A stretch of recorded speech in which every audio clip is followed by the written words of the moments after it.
नमस्कार दोस्तों, आज हम पढ़ेंगे chemistry class 11th Hindi medium. Okay, Hindi medium class 11th chemistry. अब किसी भी बोर्ड से हो, चैप्टर 1 जो है वो है some basic concepts of chemistry.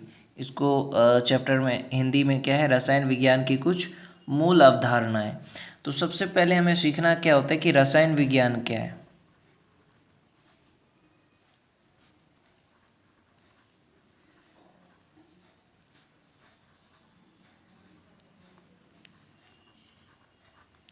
सबसे पहले हमको क्या सीखना है, रसायन विज्ञान क्या है। तो जो रसायन विज्ञान है वो पदार्थ के संगठन, संरचना और गुणधर्म से संबंधित है, जिन्हें पदार्थ के मौलिक अवयवों, परमाणुओं तथा अणुओं के माध्यम से अच्छी प्रकार समझा जा सकता है। इसी कारण है कि रसायन विज्ञान जो है परमाणु तथा अणुओं का विज्ञान कहलाता है। क्या हम कणों को देख सकते हैं, उसका भार माप सकते हैं और उनकी उपस्थिति को अनुभव कर सकते हैं? क्या किसी पदार्थ को निश्चित मात्रा में परमाणुओं और अणुओं की संख्या ज्ञात कर सकते हैं? और क्या हम इन कणों की संख्या एवं उनके द्रव्यमान के मध्य मात्रात्मक संबंध दर्शा सकते हैं? इस अध्याय में हम ऐसे ही कुछ प्रश्नों के उत्तर पाएंगे। इसके अतिरिक्त हम यहाँ पर ये भी वर्णन करेंगे कि किसी भी पदार्थ के भौतिक गुणों को उपयुक्त इकाइयों की सहायता से मात्रात्मक रूप से किस प्रकार दर्शाया जा सकता है। तो रसायन विज्ञान क्या है, तो रसायन विज्ञान क्या है, यहाँ पे मैं लिखता हूँ, बता रहा हूँ। रसायन विज्ञान विज्ञान की वह शाखा है जिसमें पदार्थ के संगठन, गुणधर्म और अन्योन्य क्रियाओं का अध्ययन किया जाता है।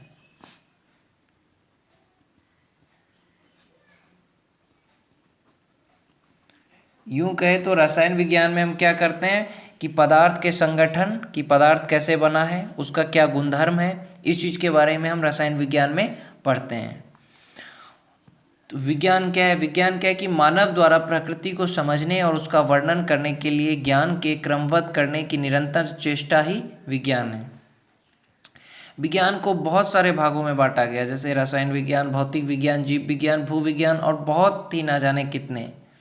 तो उसमें है एक रसायन विज्ञान, जो विज्ञान की वह शाखा है जिसमें पदार्थ के संगठन, गुणधर्म और अन्योन्य क्रियाओं का अध्ययन किया जाता है।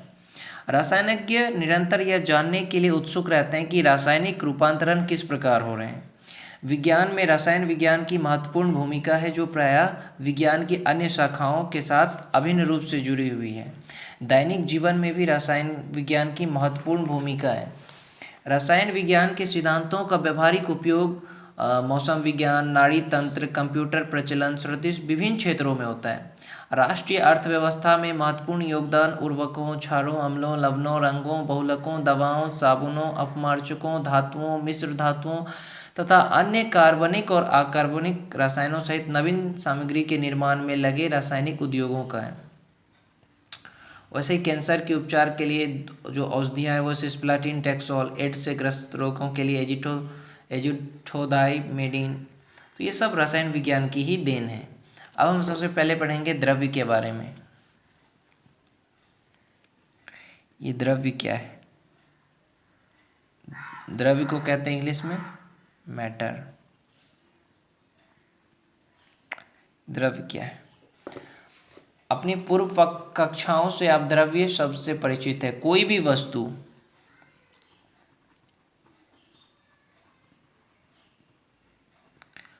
वस्तु जिसका द्रव्यमान होता है,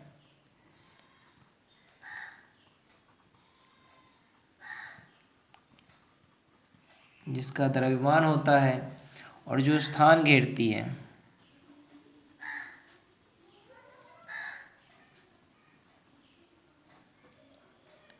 द्रव्य कहलाती हैं। क्या कहलाती है? द्रव्य।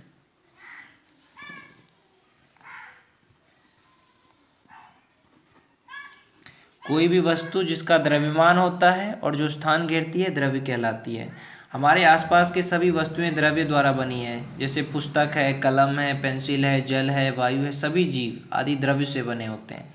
हम जानते हैं कि इन सभी का द्रव्यमान होता है और ये स्थान घेरती है। द्रव्य की तीन भौतिक अवस्थाएं हैं। द्रव्य की तीन भौतिक अवस्थाएं हैं।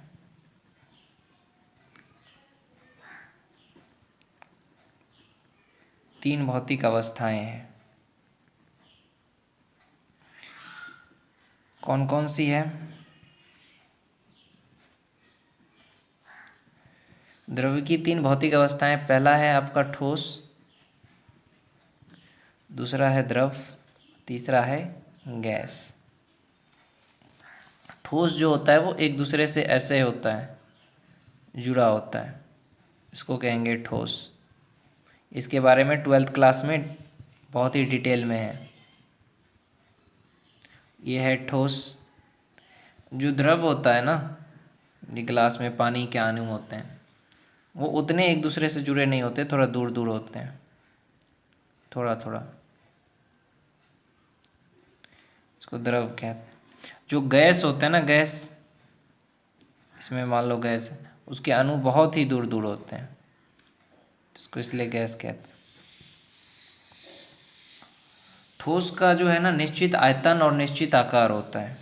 ये भी याद रखना कि ठोस का क्या है, निश्चित आयतन भी होता है, निश्चित आकार भी होता है।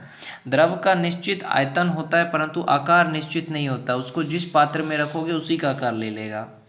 और गैस का आयतन आकार कुछ भी निश्चित नहीं होता, वह उस पात्र के आयतन में पूरी तरह फैल जाता है जिसमें उसको रखा जाता है।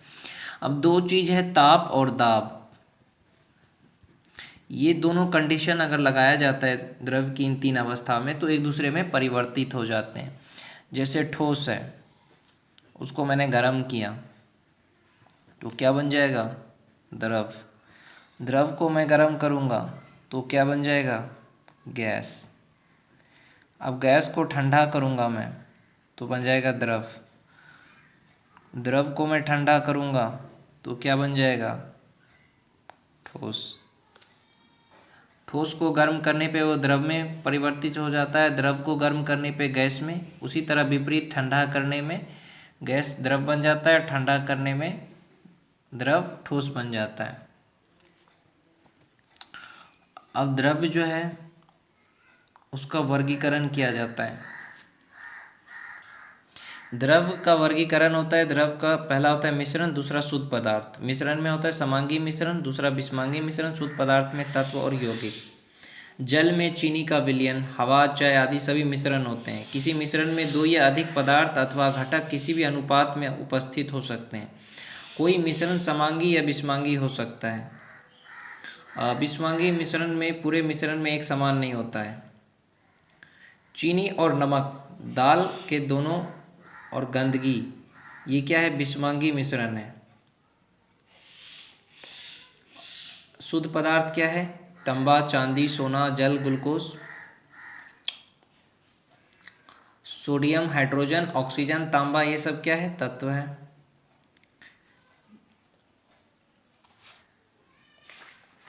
इतना कुछ आपने जान लिया। अब द्रव्य के गुणधर्म जो है वो दो आधार पे होता है। एक होता है भौतिक गुणधर्म, एक होता है रासायनिक गुणधर्म।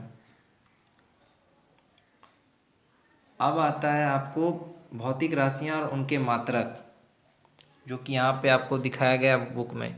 लंबाई मीटर, द्रव्यमान किलोग्राम, समय सेकंड, विद्युत धारा एम्पियर, उष्मागतिकता केल्विन, पदार्थ की मात्रा मोल, ज्योति तीव्रता कैंडला।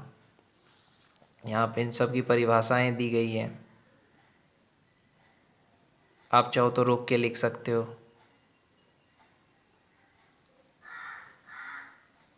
और एक चीज़, ये चीज़ भी आपको याद होना चाहिए, 10⁻⁻1 डेसी, नीचे जाएगा तो सब प्लस में होगा, ऊपर जाएगा तो सब माइनस में होगा। जैसे 10 है तो डेका, 10⁻2 हेक्टो, 10⁻3 किलो, 6 मेगा। उसी तरीके से ऊपर में डेसी, सेंटी, मिली।